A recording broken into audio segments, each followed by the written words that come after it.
Welcome to the High School Sports Extra presented by Don Marshall Auto along with Brian Milam. I'm Dan Reefer. Nice costume. I like it. Happy Halloween. That's right. I've heard that joke all day. Take off your mask. You heard that one yet? A couple of times, yeah. We kick it off tonight with a rivalry in Richmond. Madison Southern at Madison Central. Now, these two door neighbors, these two guys have played 3 times with a span of 25 years. Central winning all 3, but now since this rivalry has been renewed a 3rd straight year, it's been Southern on top the last 2 meetings. Let's get to the highlights brought to you by Mr. Electric. 3rd quarter.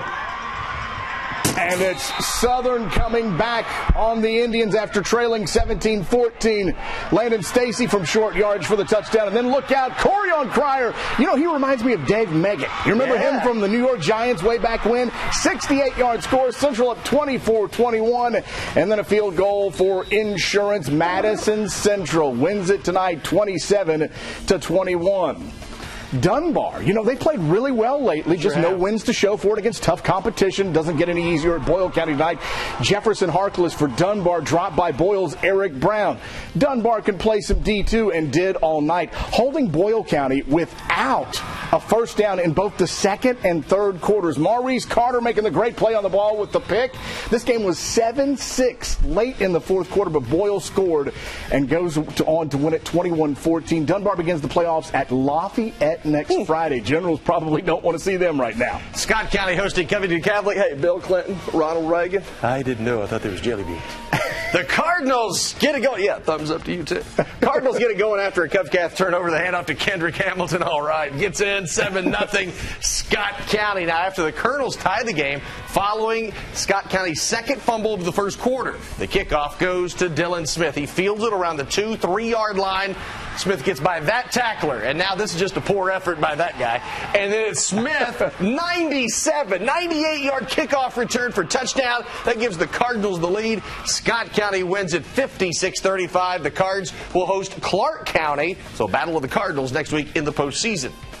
One of the state's top rushers, Marshall commit Quentin Baker and Ashland visiting Tates Creek. Brown got banged up in the 1st quarter, sat out the rest of the 1st half. So the give is to Kirtland Brown, and this touchdown makes it 15-14 Tomcats late in the 1st half. The Commodores go to the hurry-up offense. Peyton Burke, Jackson Bierman. That is a first down inside the 5-yard line. Very next play, Burke, fade route, Bierman, cheers. Great grab and the score. Tates Creek takes care of Ashland 41-22. The Creekers host Bryan Station. Boy, another tough first-round matchup. Yeah, no doubt. Mercer County's won 4 in a row, hosting winless Clark County. 3rd quarter, Clark punting. Dustin Baker blocking. The Titans are in business deep in Clark County territory. And then we cue up Donald Smith, running like his old man Donald Wayne Smith used to. Oh, look at boy. 33. Is that Donald Wayne's boy? Yeah. Oh, my goodness. That's Coach Smith, boy. 33-yard. Look at that run. That boy good. That Coach Smith is awesome. Gets into the end zone on this short run. Does Mr. Baker, and it's all Titans. Boy, Mercer County, dead in the water the first month of the season. Yeah. They're district champs. 31-3. They hand Clark County its first 0-10 season since 1998. Mercer County hosts Clay County to start the playoffs next week.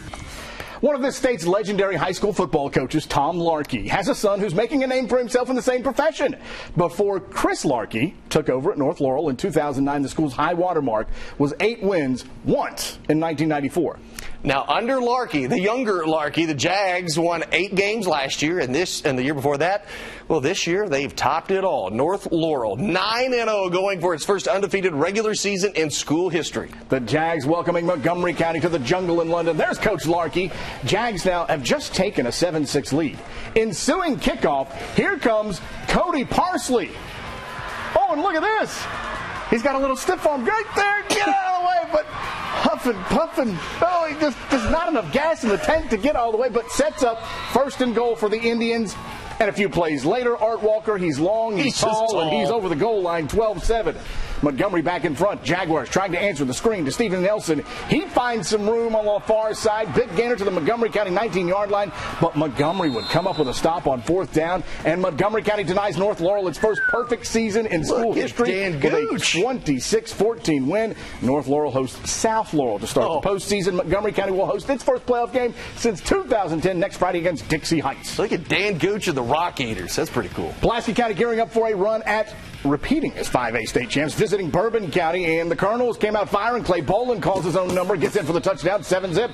Bourbon. After a Pulaski turnover, Bolin to Kyler Gilbert Hodges. He leaps across the goal line. It's 14-0 Bourbon County. An upset is brewing in Paris. Bolin over the middle. Billy Orcutt. Oh, that catch. 21-0. Guess what? But wait a minute. Pulaski County, without star quarterback Riley Hall, storms back to win 34-27. Bourbon County at Ashland to begin the playoffs. Pulaski County will host Letcher Central. That's the story of Bourbon's season right there. Paris needing to beat Bethlehem for its first undefeated regular season since '83. Second quarter, Kobe, Garrard, or Gerard. You can call him whatever you want. Takes the handoff, goes around the right side, breaks a few tackles. He's on his way to the end zone. 13-7 Paris. Just before the half, the Greyhounds staying on the ground. James Clark is a bad son of a gun. Covington near side wins the race to the edge, gets in for 6 more. Paris, they've had it tougher lately. They beat the North Star there, 28-14 at home next week against Berea, a team they polished off a few weeks ago. Yes, they did. Frankfort and Danville had met every season since 2003. Now, the Admirals won the first 3. The Panthers won the next 3. The Ads then won 3 straight again. Frankfort's now won the last 3. I see what you did there. So it's Danville's turn to win the next 3. That's right. It only makes sense. Danville entering this game with an 8-1 mark. Frankfort just 2-7. First quarter, Danville, Stephen Ray. Great two-way player, gets the tackle for loss on Deshaun Newton. Ray on offense. We talked to him on one side, we got to show him on the other side. Left side. Finds some room before being knocked out of bounds. Picks up about 24 yards. Wouldn't you like to be able to glide like that when you run? That sets up the sack. Dampier finds Tristan Coffey. He makes a couple of fancy moves. Whoop. 30 yards for the touchdown. Danville in a blowout, 56-6. The Ads welcome Eastridge. Frankfort will host Bellevue to begin the postseason next week. You know, my coach told me I had 2 speeds, slow and stop. West Jessamine, Garrard County, Golden Lions, Jacob Foley on the punt return, picks it up off the bounds. That guy's tough. I like makes that a move, tiptoes around the sideline, cuts back across the field, and here you go, touchdown, Golden Lions. And then back at it some more. This time, Devin Logan, he's untouched. Untouched, up the middle, speed kills, he's got it. 56-22. Garrard County goes on to win it and will play Henry County in the opening round of the playoffs. West Jessamine will play at Wayne County. Up on the hilltop, Harrison County and Lloyd Memorial, the Juggernauts. Third quarter, Jugs in control and adding to their lead. Justin Durham going the distance, and he will, unfortunately for Harrison County, not be stopped until he crosses that final stripe, which means it's a touchdown. Lloyd Memorial wins it 50-37. Harrison County, they will be at home, however, to face the Musketeers of Greenup County in the first round of the playoffs. And Lexington Catholic goes down to Somerset, beats Southwestern tonight 43-14. Something's happened with the Warriors lately. Southwestern gets Whitley County at home next Friday. Lex Cath still up in the air. Got to do some, Japanese math to figure that out.